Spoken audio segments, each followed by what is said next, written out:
Episode 34, a really great interview with Ryan from GemRate, Part 3.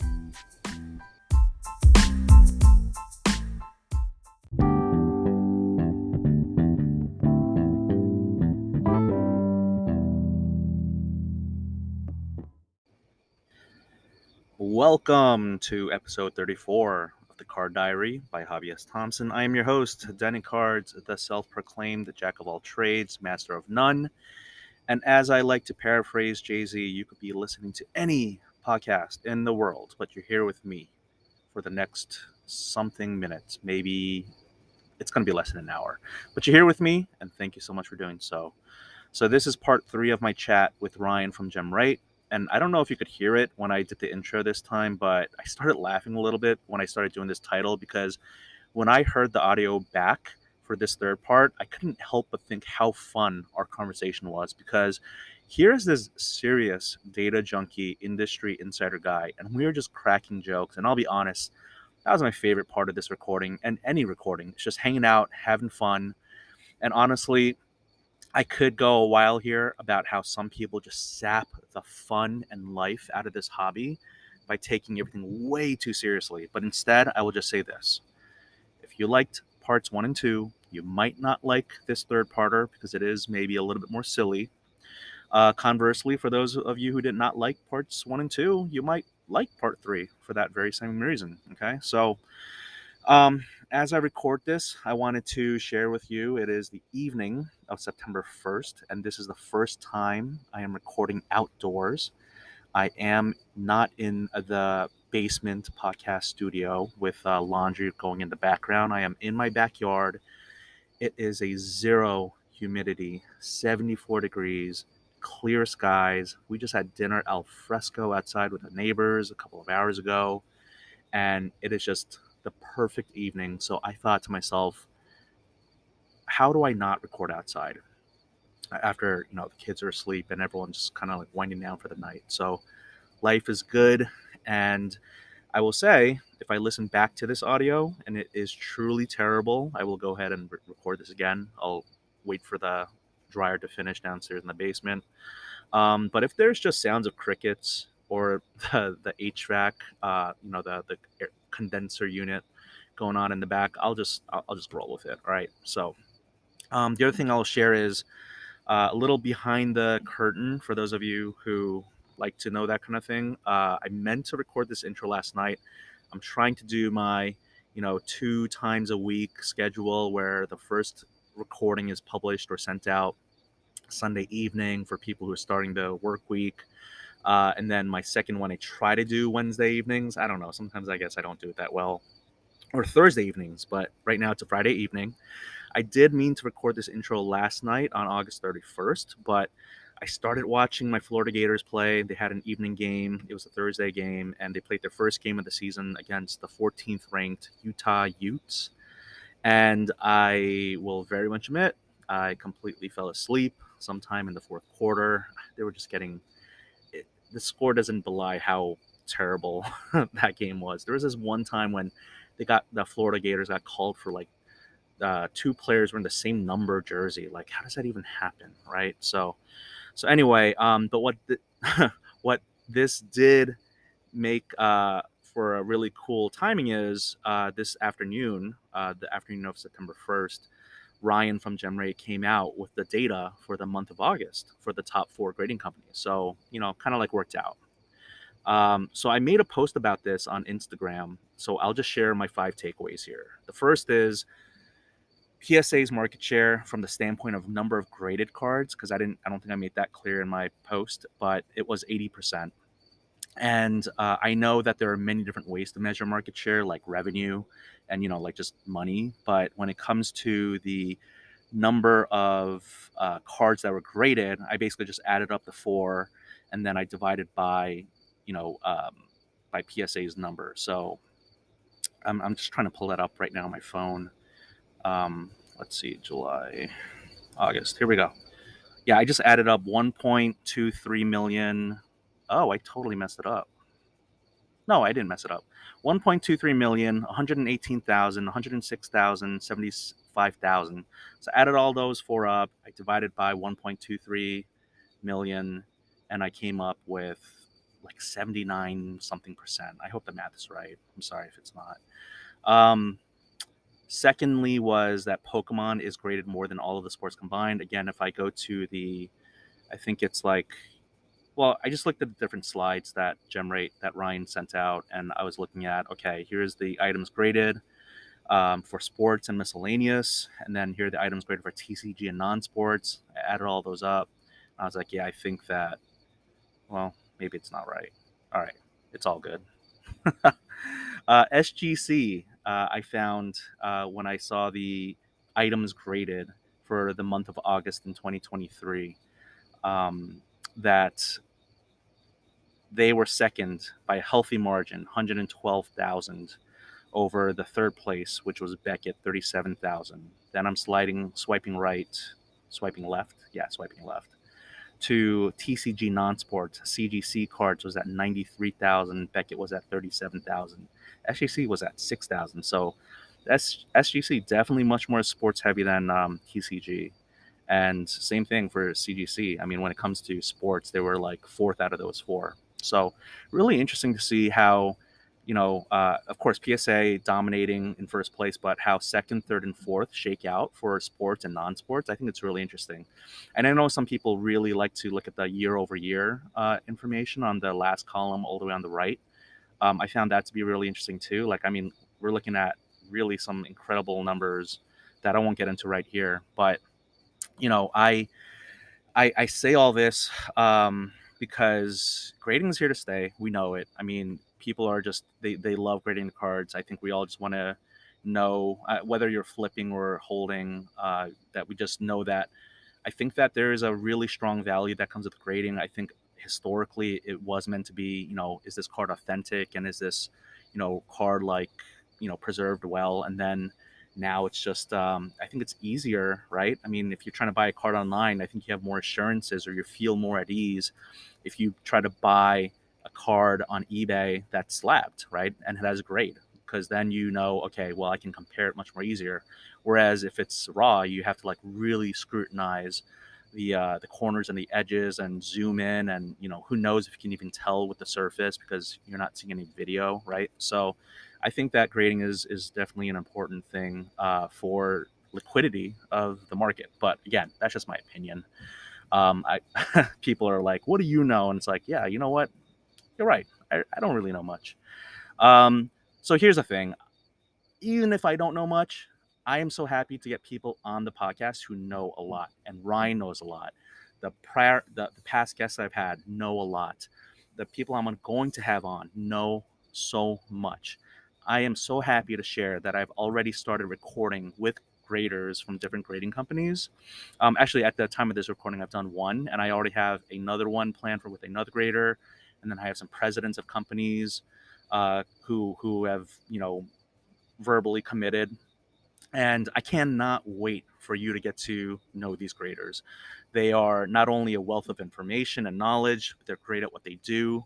Well, actually, pardon the pun, they're great at what they do. They're funny, they're sharp, they're kind, and guess what? They're human. And that's what I want to do with this whole podcast, is to continue to humanize, because in this day and age of social media, I think that we sometimes tend to forget our shared and collective humanity. And so I'm really excited for this. Oh my gosh, I totally forgot about my fifth takeaway. And that's that TCG cards are so much easier to gem. Let me just say this real quick, and I'll try to keep this under 10 minutes. I don't know what it is, but the international card companies have come up with some sort of quality assurance method where their production quality is stellar.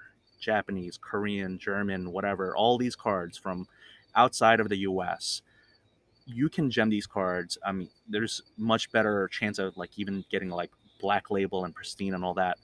I don't know why that is, but the fact that we in the sports card world, where the overwhelming majority of our cards are produced in the U.S., and I guess I am talking about, say, like Panini in the past, and as Fanatics comes in, but it's like we have essentially accepted, just across the board, that the cards that we immediately rip out of wax that we immediately put into penny sleeves and top loaders, and that we immediately protect. We're not talking about cards that are pushed into, 9 card binders and all that, but cards that we immediately protect into penny sleeves and top loaders are not consistently gemming. And I just feel like something's wrong with that. And I don't know what the answer is. I'm just observing and I'm just trying to figure out.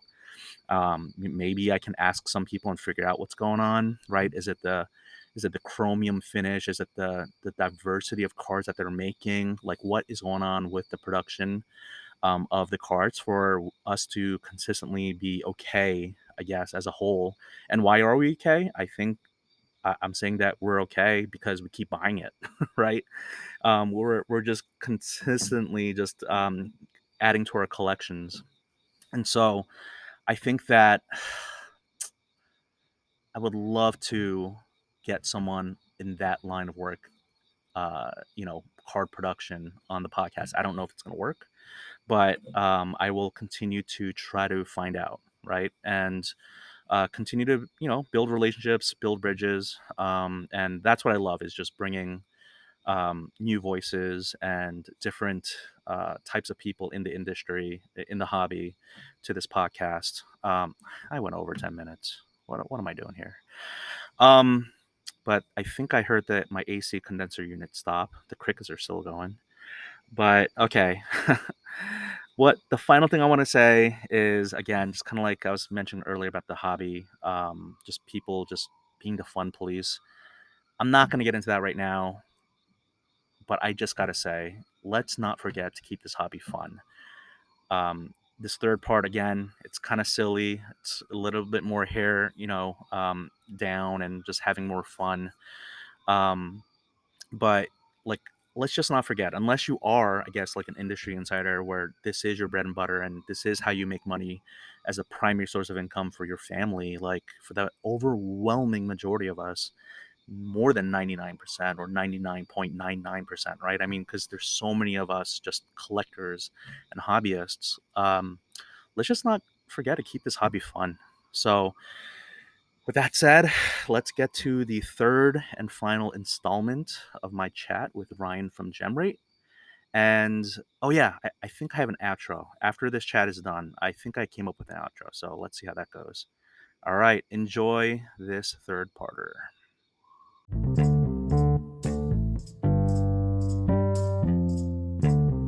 This is awesome. Thank you so much. You broke it down.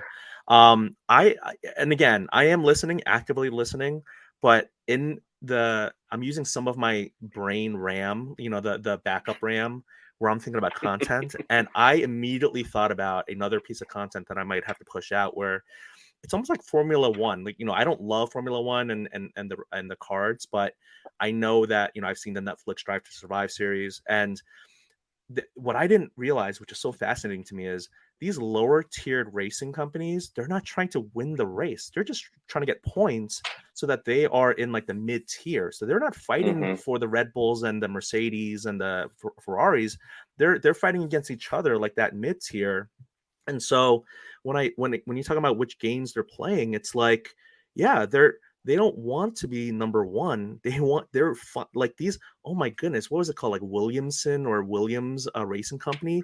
They were like thrilled to get like 14th, and I'm like, you were happy to get 14th place, and they're just like hugging each other and like they won the Super Bowl. And I'm like, wow, I guess that's a really big deal for them to get 14th or something like that. So, or maybe it's not 14th. Maybe it was like 10th place or 8th place, because I guess they're 20. Okay, look, I should stop talking about Formula One, but.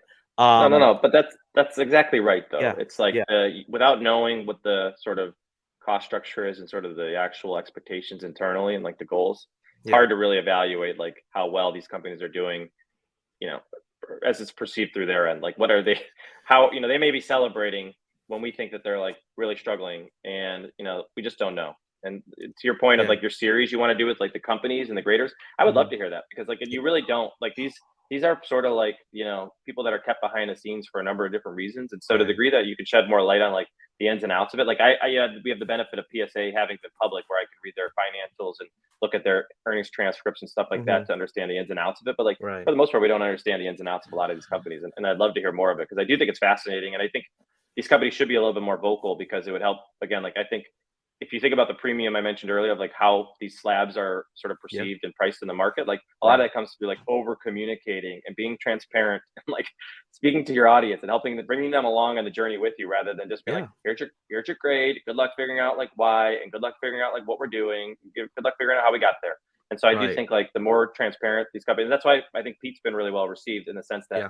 he's Definitely. speaking really well to like the plans of, what SGC is doing, how they got there, sort of like what they're focused on. I think I love when I hear Nat out there. I'd like to see Beckett do Hmm. more of those Hmm. conversations. I think CGCs now that they're merged is doing more of that. And like, I think that like Tag and all these emerging companies, Arena and things like that, like they will benefit from being vocal. And so I think Yeah. your series can be really well done if We'll they see. agree to it. And I hope they do. Sure.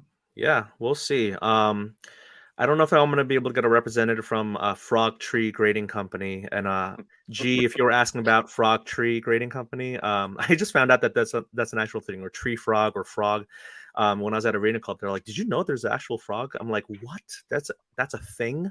So anyway, it's just wild. But no, that was a very good answer. Thank you so much. But I will not be making content about frogs, or maybe I will. I don't know. Oh, the other Yet, thing I wanted to say is yet. with these with these sonically welding machines, it's like there is a huge like fixed cost that comes with that. It's almost like Hmm. these I don't want to equate it to the actual cost, but like these hospitals where they have these MRI machines, and people are like, why are these MRI so expensive? It's because the actual machine is so expensive to begin with for the hospital to acquire that they have to make money off it eventually. So I don't know what the break even point is, but I can imagine that even if the plastic itself is super cheap and the labor is relatively cheap, that there are these huge initial overlays, whether it is with AI technology or these sonically welding machines for these companies to have to put out in the front for sure. Yeah, totally. I think it's hard to know for sure, like what investments going into a lot of these companies. I mean, you obviously see like the Tag display at the national, and it's like clearly like they've spent a lot of money. They spent a lot Yeah, of money on technology, and like so. Anyways, their break even is probably a lot, right? Because yeah, they just have to get to a certain point where they actually have like operating leverage, and it's going to take you know I don't know, could be years for them to get there. I have no idea, but I mean they've obviously exactly. invested. They say they've been in the market for 10 years developing the technology, 10 years of Yeah, cost that they have to right. sort of you Wow. know recoup. Totally. All right, so I got three more questions and the final conclusory. So BG, I don't know what state he's from, but he asks, how can we have more accurate pop reports on specific cards? Because what happens when there's a crossover or a crack resub? Does and I'll just add, does a crossover result in any documentation that occurs across companies? Like I doubt it because I doubt that these companies are sharing information with each other, but it's just something I had to ask. What do you think happens when there's a crossover or a crack resub? Yeah, I think what happens is what we expect is just like not a lot of transfer of information. It's like these are evaluated independently for the most part, and this has not been an industry that's sort of been really forward with data. And so I do think like if we want to grow this hobby, there again, I'll throw the politician hat back on, but like the more data and the more transparent we can be, there's a lot of benefits to that. And so I do think like I don't want to be the one to spearhead that, at least not at this stage, but like I do think like more collaboration between the companies and a willingness to sort of like share certain data points would be valuable for sure. Even from like a fraud database that's been discussed for many years in this hobby, or like counterfeits and things like that, to crossing a lot of that stuff. I think like that would be productive. And there is a lot of waste. I mean, there's a lot of waste in Mm. this hobby, and there is like this weird benefit to the grading companies. Like this waste actually results Right, in like more submissions a lot of times, right, and that right. actually is like ultimately counterproductive. So if they're sort of willing to sort of place a bet on the long term of the hobby, maybe they'd be willing to reduce some of this waste that sort of has short term benefit, and that they get more grading submissions, but like results in a worse collector experience, or just like misinformation, or just like a lack of information, I should say. And so Yeah, there's not a lot of sharing of information. People have approached me about the idea of sort of like spearheading that, and it's just a lot. It's a lot to sort of say like, okay, I'm going to get these companies that haven't shared data historically right. to share it in a way that they're comfortable, and I have to produce an output that they're comfortable, Totally. and I have to, as somebody that's bootstrapped this for the most part, like Right. think about like how do I take on a resource intensive operation like that. And it's just not in my wheelhouse, and it's also something that I just think is like not core to my mission yet. Yeah. But I do think there's a benefit. I just don't think it's going to be me or Gemrate sort of as a whole that sort of like leads that charge. But I'm happy to sort of like facilitate some of that. But I do think it has Right. to happen. I think like there should be more sharing of it, and people need to look past the near term benefit of increased grading in the short term for like a better hobby in the long Mm-hmm. term. Again, it's like, sounds cool. That's the reality of it. Like people will have better experiences if people are more willing to sort of like share some of this data. Right. No, I mean, how many times when you're a content creator, because you are in a way a content creator because you're creating those Instagram posts and you're providing information and value. You're providing some of the best educational content on Instagram because of what you do. But I mean, how many times have I been told you should do this? You should. I call them the should heads, and I'm not cursing there. It's the should heads. You should do this. It's like, thanks. Why don't you do it? Like, you have an Instagram account. Why you're DMing me this stuff? Just hey, I'll help you. Like, I get so many requests where people are just like, I want you to do this. I want you to do that. And it's like, it sounds great. Run with it. Or like what I shouldn't do. And it's like, no, I'm gonna do what I do. It's fine. It's not Right. like I'm Right. monetizing this. But anyway, Yeah. I vote for you for your politician hat. What you have my vote, sir. Absolutely. I appreciate Um, that. but let me just say, like, bearing the brunt, we've talked about this multiple times. We've bear the brunt for many things along the way: declared value, insurance, shipping, and all that. Or not insurance, but shipping. But cracking, like, we bear the brunt. I mean, how awesome would it be if you had a crossover where these companies would promise you that the person who cracks it will not be the same person who grades it, so that they have one component that cracks it, they do not know, and so that there's no bias. Like, oh, hey guy, this used to be a 9. We can't give it a. Everyone's worried. The reason people crack and resub is because there's no trust in the crossover, because they think that, oh, hey guys, we got an 8 here. You can't go over a 9 at best, right? It's like one of those things. So it's really interesting if the discussions like this can lead to change, because I think that would be really awesome for the consumer. Yeah, I mean, like, there's an interesting piece of content to be done about like this. If you followed a card for a year and like just like watched it go through the hands of like many different players, because there really hasn't been incentives, and I'm big on like incentives and motivations, as I said, and like first principles, and like there's just not been an incentive. Like, it's been a near-term benefit to a lot of these companies to just allow more cards to come through and not put this data in place that allows for better tracking and sort of like a reduction of sort of like resubmissions and crossing and all these different things. And that's been a challenge. But like, I think about it now, like I get cards that come back a 6, and I'm like, well, I know if I cracked it and sold it raw, I'd make more money. But it's like, well, that doesn't do anything for the hobby in the long run. And so, that's the question that I'll sort of ask myself and try to stay true to being like, no, I'll just leave it in the slab and sort of be proud that is what it is, or resubmit it to the same company and just say that, like, hey, give this 6 another look. Like, I actually think it was just like misgraded. Right. But like, actually, what you do see is like people that want to take advantage of the system and probably buy 6s and 7s online, crack them and sell them as raw, or try to cross them over. Anyways, point being is like better information again will lead to sort of like at least like some reduction of wasted energy and wasted money in this hobby. And I think that does benefit a lot of people in the long run. But we'll see. I think I'm saying that like it's something that's easy to sort of like facilitate or sort of like switch on. And I do think it takes like years to sort of like build that practice and put the incentives in place for these companies to benefit. Better ingredients. No, just kidding. Moving on. So I actually have it's a 1996 base Fleer Ultra Michael Jordan. I've had it through 3 grading companies. I can't remember the exact. I wish I had the card, and I wish I had the exact information. But it started off as an ISA 10, which people are like, why are you cracking a 10? I put it through PSA. I can't remember if it got a 9, but I don't think it got a 10 because, well, we won't get into Michael Jordan Pop Control PSA. Sorry. And then BGS, I think it's currently in a BGS, and I can't remember if it's in a 9 or a 9.5, but I have a card right now that I've been doing an independent internally, just testing out, and maybe I should put it through CGC and Arena Club and just see how it happens. But I'm kind of doing that again. I'm bearing the brunt. I'm paying all these grading fees for what? Like, I haven't even made content around that particular thing, but it fascinates me. Yep. It really does.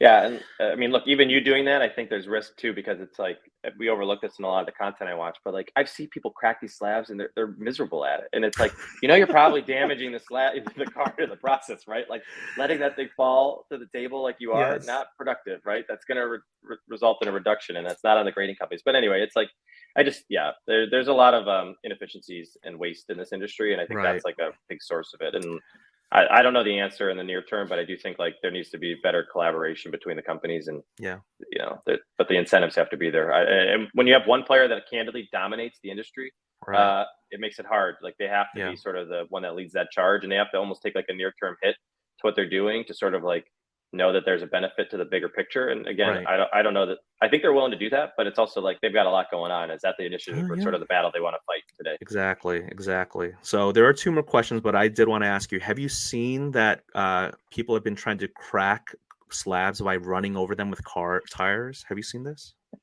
No, no, I'm it's gonna have good to. content. I hopefully they're doing it more for Oh, the wow I factor and the shock. there are some things I do without my wife's consent with regards to like the hobby, but that one I had to ask her, and she's like, "You are absolutely not going to run over, even if it's just plastic. You're not using our minivan to run over a slab for content or to see if you can do it." So that's one piece of content I'm gonna have to leave to other folks. But yeah, I've used a Swiss Army knife. I know that the wire cutters is the best way to do it, but I was just kind of playing around with it, and I just wanted to see if there are other ways to crack it. But no, but this is great. I'm gonna send you that video though. You're gonna love it. That's Uh, yeah, that's a new challenge that I wasn't aware of, but I can yeah, appreciate the shock factor behind it. did it for the gram, I guess. But my wife, she's very supportive in many ways with me in the hobby, but not when it comes to using our car and things like that. Okay, so here's the next question. And this is the fun one because we've talked about resume, we've talked about interview, we've talked about hourly rates. Mike from New York, and I'm not making that up. Mike from New York asks, "Do you know what these companies generally look for when they hire graders?" And I'll add, where do they even post these jobs at? Because you alluded to that earlier. Is there a website for that, or do you have to just know somebody? I think basically Mike wants to know, can he apply to be a grader? I think he really wants a job at one of these companies. So let's help him out if you can. Yeah, hey, Mike from New York, Ryan here. I think you can definitely like throw your hat in the ring, and I think look, I mean, the reality is it's not that obvious, and I think like now that we've seen the industry scaling, it's much more obvious, like because you're seeing more postings. But I think historically, like a lot of a lot of the graders came from industry in the sense that they were store owners. I think I've heard. I think Yeah. like a lot of promotions from within. So you might be doing operations, you might be doing research, and then you move over to grading. I think that happens pretty commonly. So you might not enter directly through grading and end up there as it relates to like actually assigning the grades. You might be a different part of the process. But you're seeing now as the hobby scale that there just has to be more of a willingness and sort of more tolerance towards people who don't have the experience or direct exposure to it. Mhm. But again, I think like right now you could look online and you'll see there's PSA listings for it, right? Or at least there were, and you could find it sort of somewhere cataloged somewhere on the internet. But yeah, it's mostly industry knowledge that people look for, and I think you're Mhm. seeing it much more segmented now. Like Pokemon knowledge can be its own discipline, right? Vintage Mm. is its own discipline, right? I actually think it's much less likely that you're across genres and more likely that you're specific to one. And so, I think like you're only a Pokemon grader, you're only an ultra modern grader, and you're only a vintage grader, right? Which Mhm. is why you see some of these like things move faster through the system and some things move slower through the system. I think they're more willing to lean into sort of the emerging trends in the hobby. And I think that, like things like vintage just are growing at a slower pace because that's not necessarily seeing the same explosion from a grading standpoint. It's also more just hard to grade because it's expensive. But yeah, short answer is like I think they look for knowledge, and if you're probably specific to one category, that's to your benefit. And you have to be like really detail oriented. You see that a lot. Mhm. I think I don't know why you see it on there too, but you kind of have to be able to like roll with the punches a lot and sort of be able to like think quickly. I don't know what that means, but like if you look at the postings online, like there's a lot of it seems like there's a lot of sort of like stringing things together on the fly in those Yeah. roles. And I don't necessarily know why that's the case, but you have to be sort of like quick on your feet too, and you have to be able to focus because you're doing the same thing all day. Mhm. It just and like that's not a good job for me. I would fail at it miserably in the sense that like Yeah. I mean I could throw a podcast on all day, right? Yeah. But I'm probably letting those grades slip through, a few of those nines or tens and Oh tens or my nines goodness. because I'm gonna lose focus. And so I think that's important too. But I'm speaking for what I'm reading on job listings. So that's probably Got where it. my expertise ends. And I don't really know any graders personally well. And so I don't know, like, ultimately, like, what sort of, you know, um, tips the scale in the favor of another candidate if they're sort of equal on the resume front. But that's the stuff that I read about, at least, or have heard about online. Yeah, and I'll just say TLDR, Mike from New York, Google it. Just Google it. If you really want it, you're gonna find that information online. Everything's available right at your fingertips.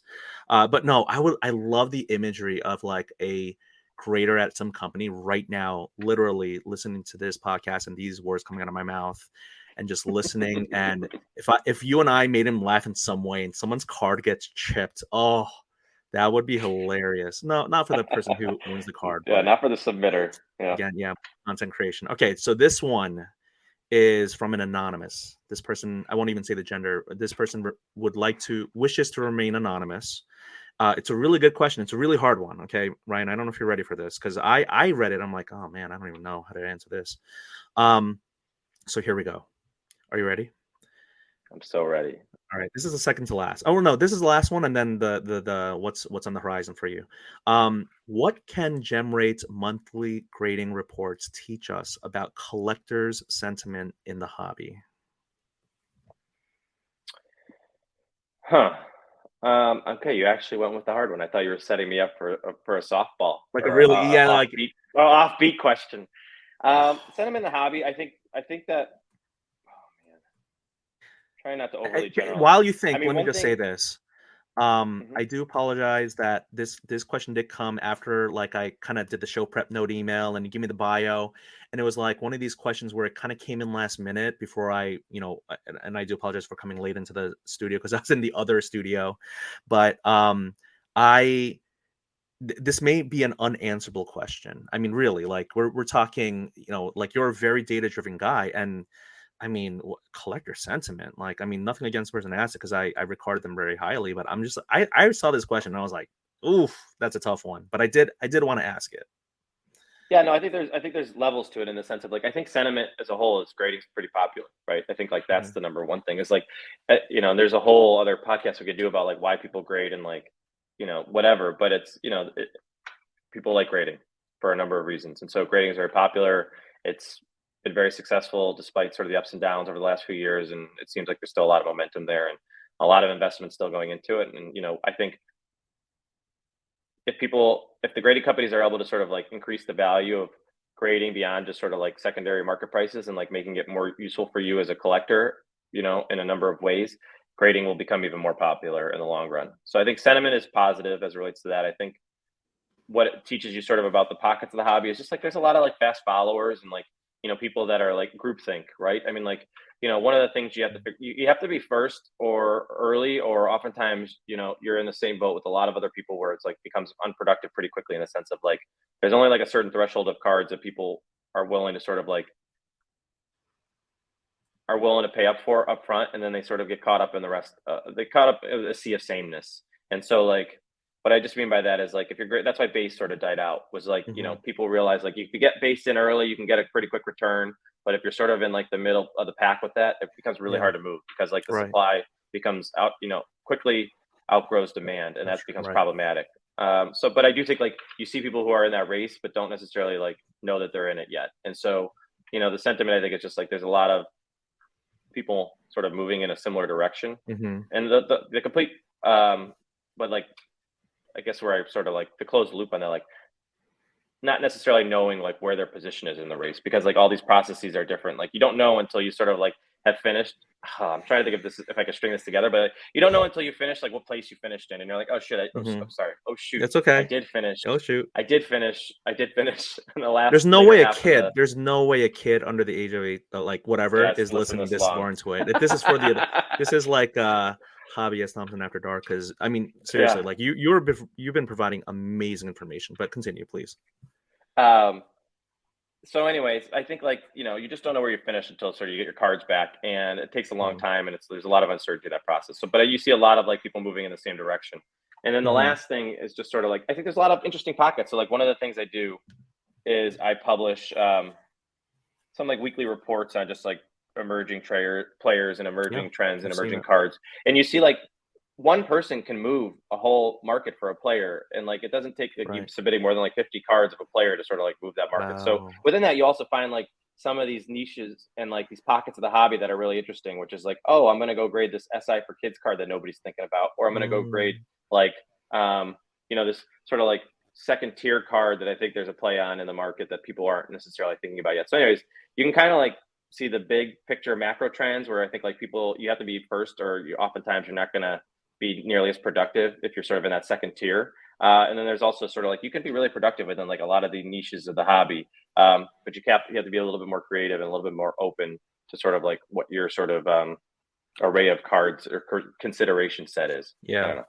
No, it makes me wonder. You're just talking about the SI for kids. I wonder. I don't know who the other. I don't know if it's like 8, like there's 9 on one page, but the other players on that set. I wonder who's perforated right next to Wemby, because that could be a play. I don't know. We'll see. We'll see how good those other players are. But when you're talking about the value beyond the secondary market value, I love that, because that is what the collector wants. It's not just the value. It's not just the flip. It's not just the money and the investment. It's about why I love this card. And again, not getting paid by any of these grading companies, but to give a shout out to Rare Edition.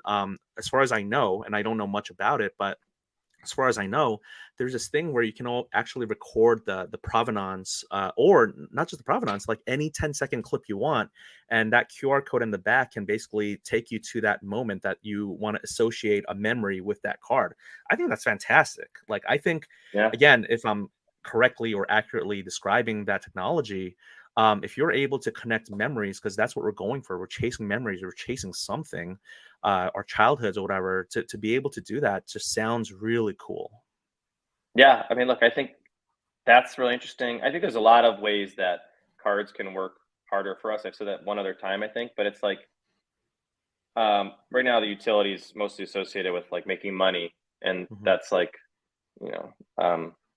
whatever. It's like very limited in sort of the scope of where I think these can go, which is like cards are fashion for a lot of people. It's like it's identity, it's expression, it's like what your values are. Like, I collect Isaac Okoro, which means something to me that most people don't care about, but like but I like Okoro. He's like this quiet but like hardworking player on the Cavs, and like he's a good defensive player. Like I like him, and I can get his cards relatively affordably. But that says something about like the way that I collect, and I collect Obsidian for a certain reason, and I collect, anyway. But it's really hard to showcase. And like all these companies are building vaults, and all these companies are building things where it's like, if these are pieces of fashion for you or ways for you to sort of like help tell your collecting story, and they're not in your hands, they need to facilitate making that easier for you. And so they need to think beyond like, okay, beyond the sort of idea of this grade to flip concept, like where else can we sort of add to? And I think companies are starting to sort of like, dabble a bit there, but that's like where I'm really excited to see like where the innovation comes. And like, I do think provenance is a big part of that. Like if it was between card A and card B, and I knew card B was in another collector's hands that was important to me, or sort of like meant something to my collecting journey, I would grab that card and I'd probably pay a premium for it. So like there's certain parts of the story that are missing, and I think like can definitely be elevated with more investment over time. Yeah, I mean, you don't want to vault skinny jeans. I mean, although at this point, I'm never fitting back into them. But I just had a thought. What if local card shops could be a vault? Like, what if they had like a safer vault where you're like, we will vault your cards? And I don't know. I'm just thinking out loud. I love this idea. Okay, we're gonna have to move on. I mean, look, I think decentralizing the vaults to card shops is interesting. I'm sort of sorry for being like nerdy in that sense, but I do think like bringing it to the shops and like having things be a little bit more like accessible and available, but still providing a lot of like the benefits of the digital and sort of the security side of like what's happening with vaults. I think that's interesting, and I never have heard of that, so I think that's really I just come up with content idea. I like to think out of the box. I mean, everything is just so stodgy, and like just I come in with a fresh new perspective where, again, I'm telling other people to do this because, of course, I'm not a local card shop owner. But if I was a local card shop owner, I'd be like, hey, I don't know how the monetary aspect would work because I'm really bad at that stuff. But you come to the local card shop, you can look at cards whenever you want. You can take them out and you can keep them. But we have some recording bookkeeping system where we know what we have at all times. It's insured. It's locked away. It's on a huge safe that, no one can just come and get. I mean, by the way, people, there's a ton of expensive other cards that aren't vaulted that are broken into, right? But you put it away in a safe. It's humidity controlled. It's moisture controlled or whatever, temperature controlled. And come and get your cards while you're here. We got some new wax. It just seems like a no-brainer. So, like, I just made $1 million idea. It just happened out of thin air. Man, I should be a local card shop owner. Okay, that's the next chapters in the Hobby S. Thompson saga. All right, here we go. I love it. Love it. Oh my goodness, Ryan, you're fantastic. I cannot believe we're this far in. This might be the longest podcast episode, but you've been such fantastic. I apologize. No, do not apologize. So long as you're having fun. Are you having fun? Because of course, I love this stuff. It's so interesting. Well, you're asking great questions. A lot of questions I have not been asked yet. So Thank these you. are Yes, fun. no one else will have a better interview. You better tell everyone that I was your best interviewer. Although this is not supposed to be one, but I guess at this point it is. The last question is easy because it's about you and your company. It's a nice send off question. It's really about what's on the horizon for Ryan and GemRate. On the website, and you've alluded to it that you're working on Universal Pop Search, which sounds super exciting. Please don't say you're going to charge us for the information, but what's in the horizon for you? And you can use that whether it's going to be the end of this calendar year in 2023, the next year, the next 5 years. Just, I think people would love to root for you, and please give us a reason to root for you. Hey, well, I appreciate that. And this is a total snooze fest answer after all the stuff we talked about. But I mean, it is like, bringing that universal pop report to life and sort of like understanding different ways. Everybody says they want this, or a lot of people say they want it, but like, I still am learning like the different ways that people would utilize it. And so, one, I would just say like, I'm always open to feedback and I'm still learning. It's really, it's like I'm building a lot of my vision and sort of like things that I do in the hobby and like broadly what I watch and sort of learn about online. But like, I still would like more direct feedback there. But like, distributing the universal pop report, so integrating into other tools, overlaying the universal pop report, so when you're actually on other sites you see information like you can imagine where eBay, you have a Chrome extension that's sort of overlaying the pop report, right? Like that's not that far off my radar. And then also just like what would it actually look like if you were looking at 2019 Panini Prism or 1993 Finest or something like that. How would these look like if you actually saw it through the lens of all grading companies and one individual pop report that was comprehensive, or at least like covered most of the companies, right? Like how would you want to see that data? What kind of decisions would you make based off of that data? What might you do differently? And so it's just thinking about like how to bring this to the consumer, because a lot of what I have been doing is focused on the B2B lens, and I'm still very focused on that. But I do want to bring more of the consumer application to life in the back half of this year. So I'm going to be doing a lot more like interactive work with the audience, just to understand like how do they want to sort of like see this come to life, and sort of like what are some of the higher profile sets and things that people would like to see, because I can't do it all yet. I don't have this all solved, but I can start to, and none of the tools do for the, at this stage for most of the pricing side of things. And so it's like, how can I get this to a point where it's meaningful, but not necessarily like solving all problems? And so just bringing that to market in the back half of the year is like one of the primary focuses at this stage. Wow. It seems like you're in the feedback stage, and that it's almost like not crowdsourcing, but you're going to be taking in a lot of collectors' information and feedback, and you're going to try to incorporate it. I think that's fantastic. You are this has been an awesome interview. You're a fantastic individual. For being such a good sport, I'm going to find a Isaac Okoro, Evan Mobley dual patch to send your way.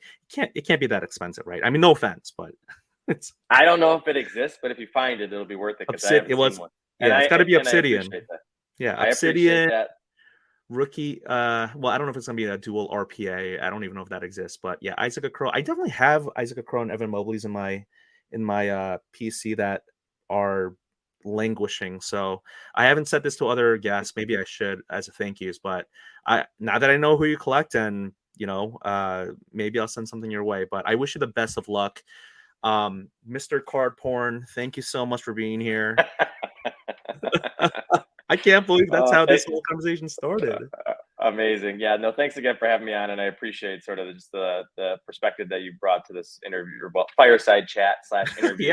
And I know you don't like to say interview, but and just it's good questions. I really appreciate the thoughtfulness behind them and getting some of these from your audience, which has been great. And one last thing is, you have been very nice and very complimentary, but you're missing the big part of these stories where I'm saying I lost money here, I lost money there, and so like I'm learning too. Like I've made so many mistakes in this process, and it's kind of why I love it. Is it's like I've been doing nothing but this for 3 years, and I'm still like really early in like what I want to learn and all these things. So, anyways, thanks for having me on. Thanks for letting me tell a bit more of the story, and hopefully to shed some light on sort of like things that whatever we're working on and different angles of the grading industry. I just want to uplift your awesome company and yourself, and now people can put a face to the name because they didn't get to go to the Beckett party.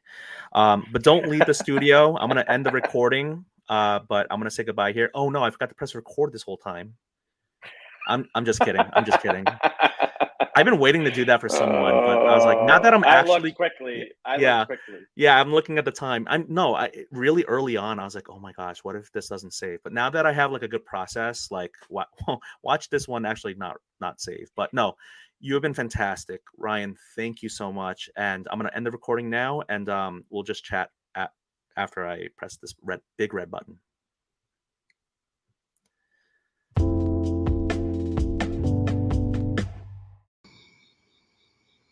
I finally have an outro. Yay. Only took me 34 episodes. Okay, here we go. Thank you for listening to The Car Diary by Javi S. Thompson. You can find the show's Instagram account at Javi S. Thompson, all one word. And you can find my personal hobby Instagram account at Denny_cards. You can also reach me in the show via email at javisthompson@gmail.com.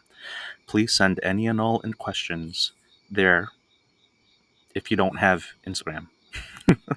Also, if you're able to rate or review this podcast in whichever platform you're listening to me on, I would very much appreciate that.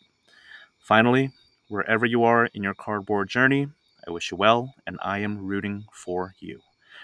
Remember, we all start at zero, and also do what you want, because unless this is a business or main source of income for you, the hobby is supposed to be fun.